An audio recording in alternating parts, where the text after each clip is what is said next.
எனக்கு கரூர் வந்து ரொம்ப முக்கியமான ஊர். ஒரு கணக்கு வழக்கு இருக்கு. அந்த கணக்கு வழக்க முடிக்காம விட மாட்டோம். இந்த கரூர் சமூகத்துக்கு முழுக்க யாரு காரணம் சொல்லு மக்களுக்கு தெரியுதா? தெரியுமே, திமுக காரவங்க தான். திமுகன்னு உலகத்துக்கே தெரியும். அதுல என்ன சந்தேகம்? பச்சை குழந்தையெல்லாம் அப்படி கொண்டவனுக்கு நல்லா இருப்பானுங்களா? நாசமா தான் போறாங்க. எங்க ஊர்ல ஒரு அந்த முனிப்பன் கோயில் இருக்குது. அந்த முனிப்பன் கோயிலோட வாசல்ல தான் அந்த அசம்பாவிதம் நடந்துச்சு. அந்த முனிப்பன் அவங்களுக்கு தண்டனை கொடுப்பான், அந்த பெருமாளும் அவங்களுக்கு தண்டனை கொடுப்பாங்க. போன வருஷம் செப்டம்பர் 27, இந்த வருஷம் செப்டம்பர் 27க்குள்ள அதுல எவ முன்னா எல்லாம் போயிருவாங்க, நாசமா போயிருவாங்க. எதிர்கட்சி ஒன்றாலும் சரி, செந்தில்ராஜ் ஒன்றும் சரி, ஒரு எலெக்ஷனுக்கோசரம் இத்தனை பேர்த்த கொண்டவங்க, நாளைக்கு நமக்கு அதே நிலைமை வராதுன்னு என்ன ஒரு இது இருக்குது. இந்த 41 பேரு உயிரிழந்தவங்க மட்டும் அந்த ஆத்மா தான் இவரை கொண்டு வந்து சிஎம்மா வச்சிருக்குது. நம்ம இழந்த மாதிரி மற்ற ஒருத்தவங்க இழக்க கூடாது, இழக்க வாய்ப்பு தரக்கூடாதுன்னு தான் அவங்க இந்த 41 பேர் ஆவிகள் சேர்ந்துதான் இந்த ஒரு காரணத்தை செஞ்சு சிஎம்மா கொண்டு வந்து உட்கார வச்சிருக்கு. எங்க தலைவரை கை வச்சீங்கல்ல கரூர்ல, எங்க மக்களை கை வச்சீங்கல்ல ஸ்டாலின் அவர்களே. திரு உதயநிதி அவருடைய வாழ்க்கைக்காக எங்களுடைய மக்களை காவல்துறை மூலமா கொன்று குவிச்சீங்களா? அதற்கான பதில் ஒரு நேரத்தில் நடக்கும். சட்டம் தன்னுடைய கடமையை செய்யும். இப்போ முதலமைச்சர் திரும்ப கரூருக்கு வராரு, திரும்ப அசம்பாவிதம் நடக்க வாய்ப்பு இருக்கா? அசம்பாவிதம் நீ எது நடந்தாலும் அவனுங்க எல்லாம் நடத்துறவன் எல்லாம் எங்கேயோ போயிட்டியான். கரூர்ல இல்ல, தலைமுறை ஆயிட்டாங்களா? எல்லாம் தலைமுறை ஆயிட்டியான், அழிஞ்சு போயிட்டானுங்க அசம்பாவிதம் நடத்துறவன் எல்லாம். ஏன்னா இப்ப வந்து எல்லா இடத்துலயுமே அவர் இருக்கிறாரு. அப்படிங்கிறப்ப வந்து அவரை எதிர்க்க முடியாது. கரூர்லயும் அவர் தான் வருவார் இந்த கட்டம். அதனாலதான் நாங்க எல்லாம் கரூர்ல இருந்து பண்ணை பக்கமே வந்துட்டோம். நாங்க ஒத்துழைப்போம். அப்போ வந்து எங்களுக்கு தெரியல, இருந்துட்டோம். இப்போ நாங்க ஒத்துழைப்பு கொடுப்போம். இப்போ உஷாராயிட்டீங்களா கரூர் மக்களே? தாராளமா உஷாராயிட்டா நாங்க ஒத்துழைப்பு கொடுப்போம். அந்த குற்றவாளிகளுக்கு எது போல தண்டனை கொடுத்தா சரியா இருக்கும்? அவங்க வந்து தூக்கு தண்டனை கொடுக்கணும் எடுத்தோன்னே. தமிழ்நாட்டுல கொடுக்குறாங்களா இல்லையான்னு தெரியல என்னைய பொறுத்த வரைக்கும். அவங்க 40 பேர்த்த கொண்டாங்க, அவங்க இறக்குறதுல எந்த தப்புமே இல்லை, அவங்களுக்கு தூக்கு தண்டனை தான் கொடுக்கணும்.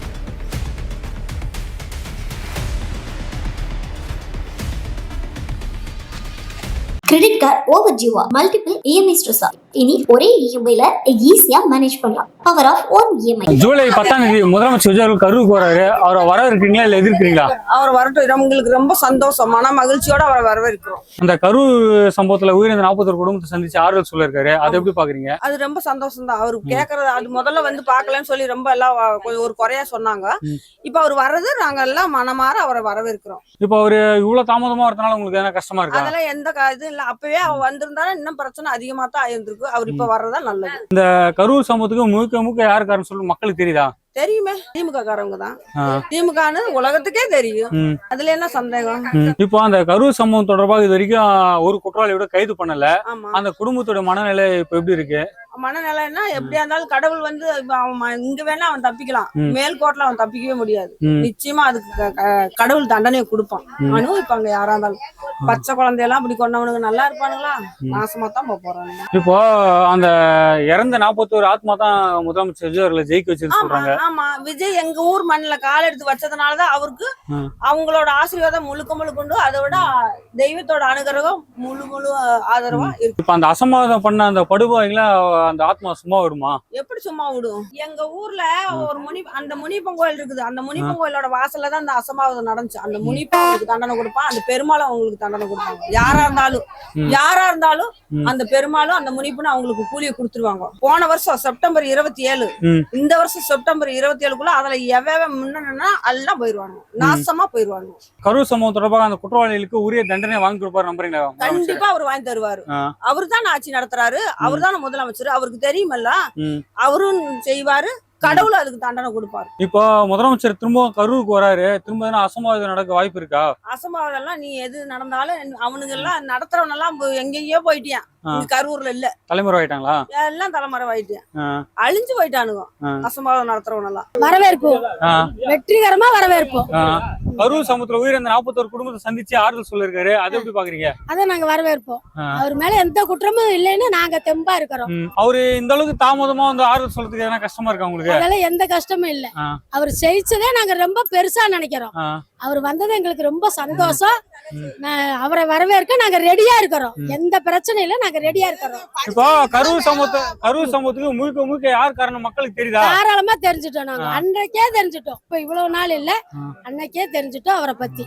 இது காரணம் அவங்க தானே. இப்போ திமுக ஆட்சியில பர்மிஷன் கொடுக்கல, இப்போ ஒரு முதலமைச்சராகி வராரு, அது உங்களுக்கு எந்த அளவுக்கு சந்தோஷமா இருக்கு? ரொம்ப ரொம்ப சந்தோஷம். இத்தனை நாள் வாழ்ந்த வாழ்க்கையை விட விஜய் வந்ததுக்கு அப்புறம் அவ்வளவு சந்தோஷத்துல இருக்கிறோம் நாங்க. இப்போ திரும்ப 10ஆம் தேதி வராரு, அப்ப எதனா யாரும் அசம்பாவிதம் பண்ண வாய்ப்பு இருக்காங்க? இருந்தா நாங்க ஒத்துழைப்போம். அப்போ வந்து எங்களுக்கு தெரியல, இருந்துட்டோம். இப்போ நாங்க ஒத்துழைப்பு கொடுப்போம். இப்போ உஷாராயிட்டீங்களா கரூர் மக்களே? தாராளமா உஷாராயிட்டா நாங்க ஒத்துழைப்பு கொடுப்போம். இதுக்கப்புறம் கரூர்ல இருந்து ஒரு அசம்பாவிதம் நடக்காதுல்ல? எந்த அசம்பாவம் நடந்தாலும் நாங்க ஒத்துழைப்பு கொடுப்போம். அதனால இதே மாதிரியும் எங்களுக்கு நல்லது செய்யணும். செஞ்சாருன்னா மீண்டும் யாருமே வர வாய்ப்பு கிடையாது. இவரே தான் இனிமேல் வருவாரு, விஜய் தான் வருவாரு. காலங்காலத்துக்கு சிஎம் விஜய் தான். இப்ப கரூர் சம்பவ குற்றவாளிகளுக்கு உரிய தண்டனை வாங்கி கொடுப்பாங்களா முதலமைச்சர்? தாராளமா வாங்கி தருவார். ஃபுல் நம்பிக்கை எங்களுக்கு இருக்குது. வாங்கி தருவாரு, வாங்கி கொடுக்கணும். அதுக்கு ஒத்துழைப்பு கொடுப்போம். நாங்க மக்களுக்கு குடிப்போம், தாராளமா குடிப்போம். அவரு வாங்கி தரணும். அந்த குற்றவாளிகளை கைது செஞ்சா இறந்தவங்களோட ஆத்மா சாந்தி அடையுமா? அவங்க அந்த 41 பேர் சேர்ந்துதான் விஜய இப்ப சிஎம் ஆக்கி இருக்கிறாங்க. அந்த ஆத்மாவை அவரை கொண்டு வந்து இந்த அளவுக்கு வச்சிருக்குது. அந்த 41 பேரு உயிரிழந்தவங்க மட்டும் அந்த ஆத்மா தான் இவரை கொண்டு வந்து சிஎம்மா வச்சிருக்குது.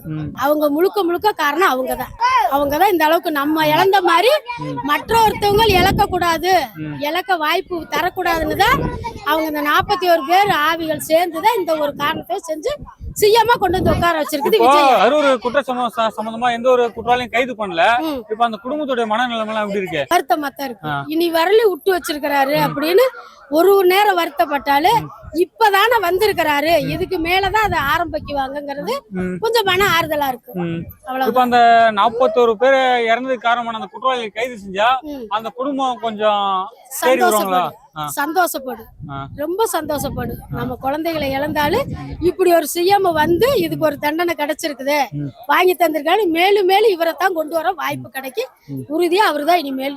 இப்ப கரூர் சமூகத்துல 41 பேர் உயிரிழந்ததுக்கு யார் காரணம் மக்களுக்கு தெரியுதா? எதிர்கட்சி தான் சரி, எதிர்கட்சி ஒன்றாலும் சரி, செந்தில் பாலாஜி சரி. இப்போ அவர் வந்து காலதாமதமா இப்ப இவ்வளவு லேட்டா வந்து ஆறுதல் சொல்றது உங்களுக்கு எதனா கஷ்டமா இருக்கா? இல்ல ரொம்ப பெருமை தக்குறோம். சிஎம் வந்து வர இருக்கிறது எங்களுக்கு பெருமை. அந்த கரூர் சம்பவ குற்றவாளிகளுக்கு முதலமைச்சர் உரிமையா தண்டனை வாங்கி கொடுக்கணும். நாங்க அவரு கோரிக்கை சொல்றோம், அவர்கிட்ட கோரிக்கையா அவருக்கு வைக்கணும். எல்லாருமே வரவேற்க ரெடியா இருக்கோம். கரூர்ல எல்லாருமே சிஎம் தான் மறுபடியும் கரூர்ல ஜெயிக்கணும் அப்படிங்கிற இதுல இருக்கிறோம். முதல்ல எல்லாம் ஏமாந்துட்டாங்க. அதனால அப்படி இருந்து எங்க அண்ணன் எம்ஆருக்கு தான் ஓட்டு போட்டாங்க ரெட்டலைக்கு. இப்ப வந்து அந்த ஆட்சி பிடிக்கல அப்படின்னா எம்ஆரே வந்து எங்க அண்ணன் வந்து இதுல டிவிகேல இணைஞ்சிருக்கிறாரு. நாங்களும் எங்க அண்ணன் நல்வழியில தான் போவாரு. அதனால நாங்களும் அவருக்கு முன்னாடியே வந்துட்டோம் எல்லாரும். இந்த கரூர் சமூகத்துல உயிரிழந்த 41 குடும்பத்தை சந்திச்சு ஆறுதல் சொல்ல இருக்காரு, அதை எப்படி பாக்குறீங்க? அது வந்து எப்படி சொல்றது, அது யாருக்கு மக்கள் மனசாட்சிக்கு தெரியும் யாரு என்ன பண்ணனா அப்படின்னு சொல்லி. ஆனா 42 பேத்துல அந்த குழந்தைய செத்தது ரொம்ப கொடூரமானது. ஒரு எலெக்ஷனுக்கோசரம் இத்தனை பேர்த்த கொண்டவங்க, நாளைக்கு நமக்கு அதே நிலைமை வராதுன்னு என்ன ஒரு இது இருக்குது. அவரு காலதாமதமா வந்து சந்திச்சு ஆறுதல் சொல்றது உங்களுக்கு என்ன கஷ்டமா இருக்கா? அப்படிலாம் இல்லைங்களே, எல்லாத்தையுமே வந்து வீட்டுக்கு கூப்பிட்டு அவர்னால இதுல பார்க்க முடியல, அதனால தனியா வர சொல்லி பாத்துட்டாரு. ஒவ்வொருத்தரையும் போய் அந்த சமயத்துல வீட்டுல போய் பார்க்க முடியாது அவரு. அதனால எல்லாத்தையுமே வர சொல்லி அவர் பொதுவான இடத்துல எல்லாத்தையும் செஞ்சுட்டாரு. இப்ப ஜெயிச்சுட்டாரு, அதுக்குரிய பலனை அவரே வந்து நேரடியா செய்யறாரு. இப்போ கரூர் சமூகத்துக்கு முழுக்க யார் காரணம் கரூர் மக்களுக்கு தெரியுதா? எல்லாத்துக்குமே தெரியும், ஆனா வெளியில சொல்ல மாட்டாங்க. அதுதான் உண்மையான ரீசன். இப்போ அந்த உயிரிழந்த 41 பேர் ஆத்மா தான் முதலமைச்சர் விஜய் அவர்கள் ஜெயிக்க வச்சதா சொல்றாங்க. அப்படியெல்லாம் கிடையாதுங்க. அதாவது அந்த 41 பேர் கிடையாது. கரூர்ல வந்து பொம்பளைய ஓட்டு தான் அதிகமா உள்ளது. பிள்ளைங்க குழந்தைகள் முதற்கொண்டு விஜய் மாமான்னு சொல்லி அவங்கனால இந்த எலெக்ஷன் மாறினது, ஆட்சி மாறினது. ஆனா ஆட்சி மாறினதும் எல்லாத்துக்கும் ஒரு நன்மை, எல்லாத்துக்கும் நல்லதுதான் நடந்துட்டு இருக்கு. அண்ணன் ஜெயிச்ச பக்கம் எல்லா பக்கமுமே இப்ப கரூரும் ஜெயிச்சு வந்தா கரூருக்கும் செய்வாருங்கிற நம்பிக்கையா இருக்கு. அந்த கரூர் அந்த சம்பவம் தொடர்பாக இது வரைக்கும் எந்த ஒரு குற்றவாளியும் கைது செய்யப்படல. கரூர் மக்களுக்கு வருத்தமா இருக்கா? அதெல்லாம் எதுவுமே கிடையாது. ஏன்னா வந்து அதைத்தான் நேரடியா காட்டிட்டாங்கல்ல, இந்த எலெக்ஷன்ல காட்டிட்டாங்கல்ல. உங்களுக்கு அதை வந்து நேரடியா காட்டிட்டாங்க, எலெக்ஷன்ல காட்டிட்டாங்க. மத்தது வந்து நேரா இவங்க தான் செஞ்சாங்க அவங்க தான் செஞ்சாங்கன்னு சொல்லல. அவங்களுக்கு தெரியுங்காட்டி தானே எலெக்ஷனே மாத்தி போட்டுருக்காங்க. அப்ப தெரியுமில்ல யாரு இது பண்ணனா அப்படின்னு அவங்களுக்கே தெரியும். இப்போ மீண்டும் கரூருக்கு வர இருக்காரு, அப்ப எதனா அசம்பாவிதம் நடக்க வாய்ப்பு இருக்கா? கண்டிப்பா இருக்காதுங்க. ஏன்னா இப்ப வந்து எல்லா இடத்துலயுமே அவர் தான் இருக்கிறாரு. அப்படிங்கிறப்ப வந்து அவரை எதிர்க்க முடியாது. இனிமேல் கரூர்லயும் அவர் தான் வருவாரு இந்த கட்டம். அதனாலதான் நாங்க எல்லாம் கரூர்ல இருந்து இப்ப அன்னை பக்கமே வந்துட்டோம். வரவேற்கிறோம். அதுக்கு தானே இவ்வளவு தூரம் கஷ்டப்பட்டு வந்திருக்கோம். கண்டிப்பா வரவேற்போம். ஓட்டு போட்டு ஜெயிக்க வச்சிருக்கோம்ல, வரவேற்காம என்ன? கரூர் சமூகத்துல உயிரிழந்த 41 குடும்பத்தை சந்திச்சு ஆறுதல் சொல்ல இருக்காரு, அதை எப்படி பாக்குறீங்க? சந்தோஷம், நல்லது தானே. அது நல்லதா செய்யணும், அதனால வரவேற்கிறோம். இப்ப கரூர் சம்பவத்துக்கு முழுக்க முழுக்க யாரு காரணம் தெரியுதா மக்களுக்கு? எல்லாத்துக்குமே தெரியுமே, தெரிஞ்சனாலதான் இவர் கோட்டு போட்டிருக்காங்க, ஜெயிச்சிருக்காங்க, அதனால எல்லாத்துக்கும் தெரியும். இப்போ கரூர் சம்பவ குற்றவாளிகளுக்கு முதலமைச்சர் விஜய் அவர்கள் உரிய தண்டனை வாங்கி கொடுப்பாருங்களா? கண்டிப்பா அது நடக்கும். இப்ப வந்து அவர் வந்து முதல் 41 ரூபாய் இறந்ததுக்கு இப்ப வந்து பார்க்க வராரு. அன்னைக்கே வந்து எங்க எல்லாம் பாத்துட்டு போயிட்டாங்க. மறுபடியும் வர்றது நல்லது. வர இப்போ அந்த சம்பவம் நடந்தப்போ பாத்தீங்கன்னா இப்போ திமுக ஆட்சியில் இருந்தாங்க, அப்போ வந்து பர்மிஷன் கொடுக்கல. ஆமா. அதனால இப்போ வந்து சந்திக்கிறாரு 41. இப்ப அந்த திமுக வந்து நான் வந்து கண்ணால பார்த்தேன். உள்ள பவுடர்ல இருந்து நாங்க தான் இருந்தேன். எல்லாமே கண்ணால பார்த்தோம். அதனால எல்லாமே பசங்க அராஜகம் உள்ள பண்ணி எல்லாம் கொஞ்சம் தான், வேற ஒண்ணு கண்ணால ஆனா பார்த்தோம். இப்போ இந்த கரூர் சம்பவத்துக்கு யார் காரணம் சொல்லி மக்களுக்கு தெரியுதா? அது ஊருக்கே தெரியுமே. அது நம்ம சொல்லி என்ன இருக்கு, ஊருக்கே தெரியுமே. இப்போ அந்த உயிரிழந்த 41 குடும்பத்து இது இப்ப 41 பேர் உயிரிழந்தாங்க கரூர் சம்பவத்துல.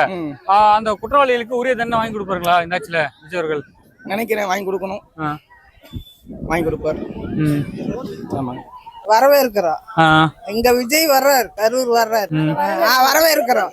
இப்ப கரூர் சம்பவத்துல உயிரிழந்த 41 குடும்பத்தை சந்திச்சு ஆறுதல் சொல்ல இருக்காரு, அதை எப்படி பாக்குறீங்க? ஆறுதலத்தை நாங்களும் பாக்குறோம். இப்போ அந்த சம்பவம் நடந்தப்போ திமுக ஆட்சியில் இருந்தாங்க, பர்மிஷன் கொடுக்கல, அதனால அவரால் வர முடியல. அதனால இப்ப தாமதமா வரதுனால உங்களுக்கு என்ன கஷ்டமா இருக்குதா? ஒண்ணும் கஷ்டம் இல்ல, சந்தோஷமா இருக்கிறோம். எப்போ வந்தாலும் சந்தோஷம் தான்.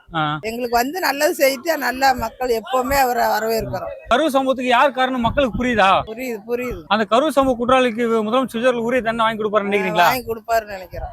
கண்டிப்பா வாங்கி கொடுப்பாரு. இல்ல நான் ரொம்ப ஆதரிக்கிறோங்கண்ணா. மக்கள் சார்பாக இளைஞர்கள் சார்பாக ரொம்ப ஆதரிக்கிறோம். ஏன்னா வந்து நாங்க பல மாற்றங்களை வந்து கரூர்ல எதிர்பார்த்துட்டு இருக்கோம். ஏன்னா அவரு வந்து மாற்றம் எதிர்பார்க்கணும்னு சொல்லி உள்ள வந்ததுக்கு அது பெரிய ஒரு டிசல்மெண்டா கொண்டு வந்துட்டாங்க. இது வந்து அவர் வந்து திருப்பி இப்ப அமைச்சர் பதவியிலிருந்து வரப்ப அவர் உள்ள வரப்ப சீஃப் மினிஸ்டர் இருக்காரு, வரப்ப நம்ம தொகுதிக்கு ஒரு நல்லது நடக்கும். இப்போ கரூர் சம்பவத்துல உயிரிழந்த 41 குடும்பத்தை சந்திச்சு ஆறுதல் சொல்ல இருக்காரு. ஆமாங்கண்ணா. ஏன்னா அது அப்படியே ஒரு ஆறுதல் சொல்றது வந்தானே ஒரு உண்மையான ஒரு நல்ல ஒரு அவர் நம்பி இருந்த தொண்டர்களுக்கு ஒரு ஆறுதலா இருக்கும். அது ரொம்ப அந்த கரூர் சம்பவத்துக்கு முழுக்க முழுக்க யாரு காரணம் மக்களுக்கு புரியுதா? புரியுதுண்ணா. அது நம்ம வந்து ஓப்பனா பேச முடியாது. இல்ல புரியுது, பண்ணாத யாருன்றது எல்லாருக்குமே தெரியும். ஆல் ஓவர் தமிழ்நாடுக்குமே தெரியும். நம்ம மட்டும் சொல்லணும் கரூர் டிஸ்ட்ரிக்ட்னு இல்ல, ஆல் ஓவர் தமிழ்நாடுக்குமே தெரியும். ஏன்னா யார் இந்த வேலையை பண்ணாங்க, எதுக்காக இவ்வளவு பெரிய ஆக்ஷன் கொடுத்தாங்க அப்படிங்கிற எல்லாமே எல்லாருக்குமே தெரியும். இப்ப அந்த கரூர் குற்றவாளிகளுக்கு முதலமைச்சர் விஜய் அவர்கள் உரிய தண்டனை வாங்கி கொடுப்பாருங்களா? கம்பல்சரி வாங்கி கொடுக்கணுங்கண்ணா. அதுதானா செத்தவங்களுக்கான குடும்பங்களுக்கு நீங்க நிதி உதவி 1000 செய்யலாம், முதலமைச்சர் நிதியில ஃபண்டிங்ல இருந்து என்னமோ செய்யலாம், எது வேணா செய்யலாம். ஆனா அவங்களுக்கு ஒரு தண்டனை வாங்கி கொடுக்கறது தான் வந்து அந்த இறந்தவங்களுக்கு ஒரு முதலமைச்சரா அவருக்காக உயிர் தியாகம் செஞ்சவங்களுக்காக அவர் செய்யற ஒரு நல்ல ஒரு செயலா இருக்குங்கிறது எங்க கருத்துங்கண்ணா. நாங்களா வரவேற்கிறோம், எல்லாருமே வரவேற்கிறோம். எங்க வீட்டுல சுத்து வட்டாரத்துல எல்லாருமே சந்தோஷமா ஏத்துக்கிறோம். இப்ப கரூர் சம்பவத்துல உயிரிழந்த 41 குடும்பத்தை சந்திச்சு ஆறுதல் சொல்ல இருக்காரு, அது எப்படி பாக்குறீங்க? அவங்க ஆறுதல் சொல்லணும், அது வந்து முன்னாடியே சொல்லிட்டாங்க, இருந்தாலும் இப்பவும் சொல்றது ஓகே. அவர் இப்ப தாமதமா வந்து சொல்றது உங்களுக்கு என்ன கஷ்டமா இருக்கா? இல்ல, அவர் வந்து ஏற்கனவே 2 பர்மிஷன் எல்லாம் கேட்டாங்க, ஆனா அது பர்மிஷன் கிடைக்கல. இப்ப வந்து அவரே சிஎம்மா இருக்கனால எந்த விதமான பர்மிஷனும் தேவையில்ல, அவர் வந்து ஓப்பனா வந்து கேட்க போறாங்க. அந்த கரூர் சம்பவத்துக்கு முழுக்க முழுக்க யாரு காரணம் மக்களுக்கு தெரியுதா? எல்லாத்துக்குமே தெரியும். அதுக்கப்புறம் மட்டும்தான் விஜய் சார் வந்து வெளியவே வர்றது தெரியவே வந்துச்சு நிறைய பேத்துக்கு. ஆக்சுவலா எங்களுக்கே ஃபர்ஸ்ட் அதுக்கப்புறம் தான் தெரியும், அதுக்கு முன்னாடி எங்களுக்கே எதுவுமே தெரியாது. அதுக்கப்புறம் தான் எல்லாமே தெரிய வந்துச்சு. அதனால வந்து அவங்களுக்கும் இவங்களுக்கு என்ன கிடைச்சிச்சோ அதே தான் அவங்களுக்கு ரிவெஞ்ச் கிடைக்கணும். அந்த சம்பந்தப்பட்ட நபர்களுக்கு எது போல தண்டனை கொடுத்தா சரியா இருக்கும்? இவங்கள அவங்க 40 பேர்த்த கொண்டாங்க, அவங்க இறக்குறதுல எந்த தப்புமே இல்ல, அவங்களுக்கும் தூக்கு தண்டனை தான் கொடுக்கணும். இது வரைக்கும் ஒரு குற்றவாளியோட கைது பண்ணல, உங்களுக்கு எதனா கஷ்டமா இருக்கா? அது வந்து அவங்க இவ்வளவு நாள் இருந்ததுனால இது வைக்கவும் எந்த ஆக்ஷன் எடுக்கல, இதுக்கு மேல எடுப்பாங்க, எடுக்காம இருக்க மாட்டாங்க, அந்த நம்பிக்கை எங்களுக்கு இருக்கு. இப்ப திரும்ப அந்த சம்பவத்துக்கு அப்புறம் இப்ப திரும்ப ஃபர்ஸ்ட் டைம் கரூருக்கு வராரு, எதனா அசம்பாவிதம் நடக்க வாய்ப்பு இருக்காங்க? நடக்காது. நடக்கிற அளவுக்கு மக்களும் இருக்க மாட்டாங்க, மக்களும் முன்னெச்சரிக்கையா எல்லாமே வந்து சேஃப்டியா இருப்பாங்க, இவங்களும் சேஃப்டி நிறைய கொடுப்பாங்க, முன்ன மாதிரி அலட்சியம் இருக்காது அப்படிங்கிற நம்பிக்கை இருக்கு. அந்த கரூர் சம்பவத்தோட 41 பேர் உயிரினாங்களே, அந்த குடும்பத்தை சந்திச்சு ஆறுதல் சொல்ல இருக்காரு, அதை எப்படி பாக்குறீங்க? அது ஆறுதல் சொல்றது கரெக்ட் தான், வந்து ஆறுதல் சொல்றது. அவரு தாமதமா வரது உங்களுக்கு எதனா கஷ்டமா இருக்கா? இல்ல தாமதமா இல்ல, அதெல்லாம் வர்ற டைம்ல தான் வர முடியும். காரணமே திமுக அரசு தான். திமுக அரசு அப்ப இருந்துச்சு, அதான் அடுத்தது காரணம். அப்ப வந்து வேல்சாமிபுரத்துல வந்து எங்க பெரிய பையன் போயிருந்தான், கும்பல்ல அவனும் மாட்டி காலி ஆயிருப்பான். நல்லா ஓரமா நின்று செருப்பு போனா போயிட்டு போகுதுற, புது செருப்பு போனா போயிட்டு போகுது அப்படின்னு சொல்லி தப்பிச்சு அவன் வெளியே வந்துட்டான். அவன் கூட இருந்த பையன் வாகுஸ்ரீ ஃப்ரெண்டு, அவன் மயக்கம் போட்டு விழுந்து அவனுக்கு தண்ணியை தெளிச்சு அவனை காப்பாத்தி கூட்டிட்டு வந்துட்டாங்க. இப்ப கரூர் சம்பவத்துக்கு முழுக்க யார் காரணம் மக்களுக்கு தெரியுதா? கரூர் மக்களுக்கு அதெல்லாம் தெரியுமா? மக்களுக்குலாம் தெரியுது. அந்த கரூர் சம்பவம் தொடர்பாக இது வரைக்கும் ஒரு குற்றவாளியோட கைது பண்ணல. அது உங்களுக்கு எதனா வருத்தமா இருக்கா? இல்ல, கைது பண்ணியே ஆகணும். அந்த குற்றவாளிகளுக்கு எது போல தண்டனை கொடுத்தா சரியா இருக்கும்? அவங்க வந்து தூக்கு தண்டனை கொடுக்கணும் எடுத்தோடனே. அது தமிழ்நாட்டுல கொடுக்குறாங்களா இல்லையான்னு தெரியல என்னைய பொறுத்த வரைக்கும். இப்போ அந்த 41 பேர் ஆத்மா அவங்கள சும்மா விடுமா? விடாதுங்க. அவங்க பிள்ளைக்கு நடந்திருந்ததுன்னா, பண்ணிருந்த குடும்பத்துக்கு நடந்திருந்தா எப்படி இருந்திருக்கும்? இப்ப கூட பேட்டி எடுத்தீங்க பாருங்க, அவங்க பையன் இறந்துட்டு, தாச்சி பையன் இறந்துட்டு, நானே அப்படியே சொல்ல அழுதுட்டேன். திரும்ப அது போல எதனா அசம்பாவிதம் நடக்க வாய்ப்பு இருக்கா? திரும்ப வராது கரூருக்கு? முதலமைச்சர் இருக்கனால போலீஸ் பாதுகாப்பு பயங்கரம் வந்துடும். இந்த அசம்பாவிதம் ஒண்ணு கூட நடக்காது. ஐயோ, கண்டிப்பா நாங்க எல்லாரும் வரவேற்கிறதுக்கு தான் இங்கேயே வந்திருக்கோம். மெட்ராஸ்க்கு வந்ததுக்கு காரணமே அவரை வரவேற்கதான். கரூர் சம்பவத்துக்கு அப்புறம் அவரு நடந்த மன உளைச்சல் அதிகமாகி அங்க நடந்த சம்பவத்துல இருந்து சிஎம்மா வந்து கெத்தா வந்து இறங்க போறாரு. எங்க தளபதி வந்து பேச போறாங்க.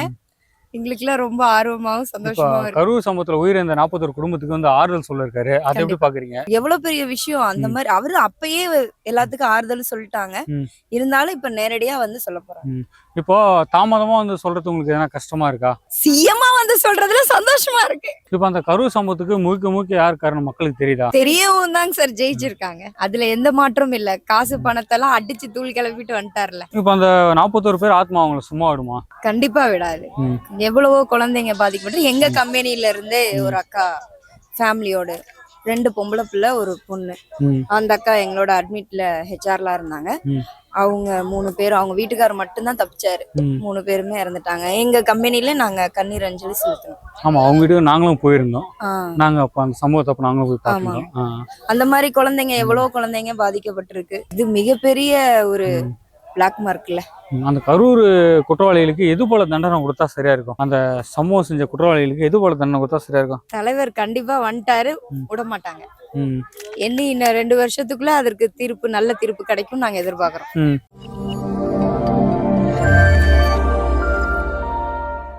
கிரெடிட் கார்டு ஓவர் ஜீவா மல்டிபிள் இஎம்ஐ ஸ்ட்ரெஸ். இனி ஒரே இஎம்ஐல ஈஸியா மேனேஜ் பண்ணலாம். Power of one EMI.